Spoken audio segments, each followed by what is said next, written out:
Welcome and thanks for joining us for this episode. We're going to be talking today about streamlining operations. So we are going to talk a little about automation, right? Which you and I have talked about before, but what do we mean when we say streamlining operations? Streamlining operations means so you have things that you do on the day-to-day basis.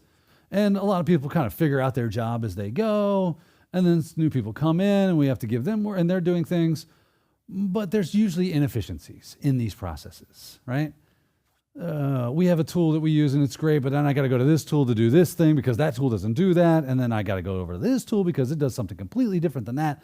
You get the idea, right? There's usually a lot of Rube Goldberging things together. And there's those big weird machines that basically do something very simple, but there's a lot of complexity into making it happen. What if we took all that Rube Goldberg machine out and we just said, to turn on light, flip switch, and light goes on? That seems like a whole lot better. That's what we mean by streamlining. We're looking for efficiency. We're looking for the ability to do our jobs in such a way that we cut out a lot of busy work and we get right to what we need, right? We do use a lot of automation and orchestration to do this. And I like to bring up SOAR at this point, right? Because it's one of those prime examples, right? That's the security orchestration, automations, and response systems that we like to use in security operations. So what does that mean? It means like if I've got an AV tool, I've got EDR, I've got a SIEM, and I don't want to have to go to all three of those different things to have to do any kind of tasks, because that would be inefficient. I want to go to one area, and not only that, I want to be able to kind of script out, well, yeah, create this, do that at this time, do this at this time, and then fire and forget and walk away like Ron Popeil. That's the way I like to do things. And that's the way most of us like to do things because that is efficient. So I use a product like a SOAR so that I can make that happen. I can automate things, I can orchestrate things to happen, and I can respond automatically instead of having to get a human involved, or at least to a lesser extent. So that's why we like automation and orchestration as part of doing streamlining, because it does that job very well for us. And this can help us to orchestrate threat intelligence data too, right? Absolutely, right? We got that CTI that's out there, but it's not perfect. Usually there are things that we can do to it to make it better for us, like data enrichment. This is actually really awesome stuff. This is where we improve the capabilities of our SIEMs by integrating contextual information, right? Contextual information, you say. Continue. Okay. It is, okay, so if I got users, what group are they in? Where do they typically do their jobs from? So geolocation information. Any kind of social media information that might be pertinent to this threat intelligence. Other threat intelligence feeds themselves, right? So this helps us better detect through better threat intelligence, right? You're enriching the data that we already have. Okay, yes, there's a threat out there, but now that I couple with where it is, if I see a person or a user in my organization doing something that's outside of their role, that's interesting. That's information, right? So we enrich the data, giving us better, like I said, detections. We do better asset risk categorization.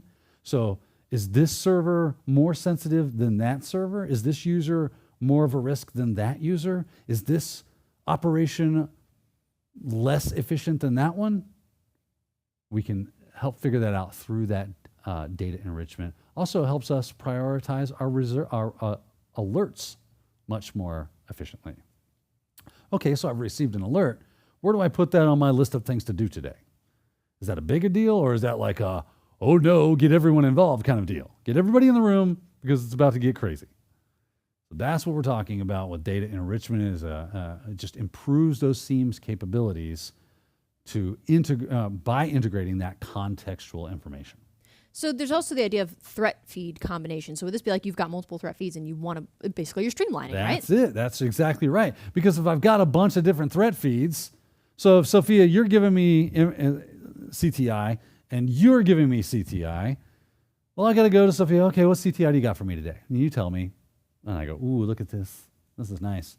Oh, what kind of CTI do you got for me? And There you go. You hand it over. And then I get that and I go, okay. And I start doing comparing. Wouldn't it be nice if I could just say, hey, dump, y'all two, dump your stuff in this little repository. I'll get to it. Thank you. You aggregate these things together, and then I have a one-stop shopping to go for my CTI. I don't have to worry about overlap, right? Or if I do see overlap, maybe that's an interesting thing that I'm seeing an increase in certain threats. And that's going to raise my eyebrow a little bit more, helping me prioritize my efforts a whole lot better, right? So that's what we're talking about when it comes to orchestration and the threat intelligence data. Now, I know there are some areas where you've got to have human interaction, which is good because I think if you remove human interaction altogether, things will go wrong. So it's good to have that. But in some areas, it's if you can, ideally you'd like to minimize human engagement, right? Whether that's because you want to reduce errors or free people up to go do other stuff, right? Mm-hmm. Absolutely, yeah. Anytime we can get people out of the mix, and automation usually equals streamlining.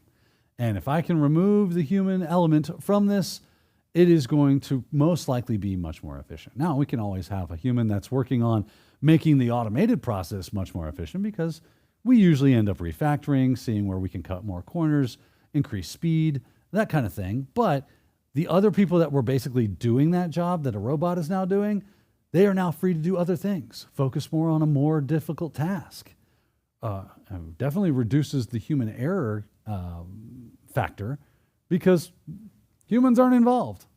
At least they're less involved, therefore increasing efficiency. And that's what we're looking for. That's what, basically, when you see streamline, you hear increase efficiency.